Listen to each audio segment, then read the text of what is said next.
حي قديم في القاهرة كان في بيت مهجور بيحكي عنه الناس كتير.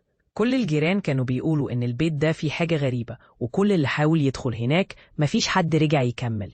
ما كانش في حد عايز يروح هناك، لدرجة إن حتى الضيوف اللي كانوا يمروا من الشارع كانوا بيتهربوا من المكان ده. في يوم من الأيام قرر شاب اسمه سامي، كان شجاع وكمان شوية مغامر، إنه يستكشف المكان ده. كان دايما يسمع عن البيت ده ويشوف الناس خايفة منه، فقرر يدخل يشوف لو في حاجة مش طبيعية في المكان ده. سامي جمع شجاعته وأخد كشاف وراح للبيت في آخر الليل. لما وصل قدام الباب حس بشيء غريب. كان الباب مفتوح شوية وكأنه بيقول له تعال افتحني. دخل سامي في الظلام الدامس والجو كان ثقيل زي ما في حاجة مراقبة.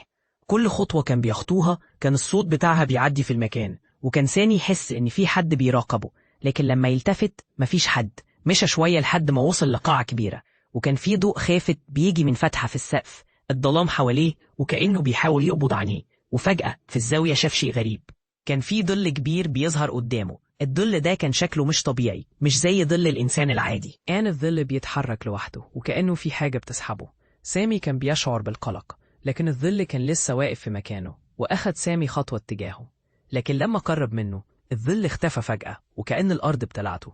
سامي اتجمد في مكانه مش مصدق اللي حصل. حاول سامي يكمل لكنه حس بشيء غريب في صدره، كأن في حاجة بتحاول تخرج منه. قرر يركض، لكن كل ما حاول يهرب كانت الأبواب والممرات كلها بتتغير. مفيش ممر بيبقى زي ما كان. في الآخر خرج سامي من البيت بأقصى سرعة، وهو بيشوف نفس الظل اللي كان اختفى قبل كده يطلع قدامه تاني زي ما كان بيراقبه.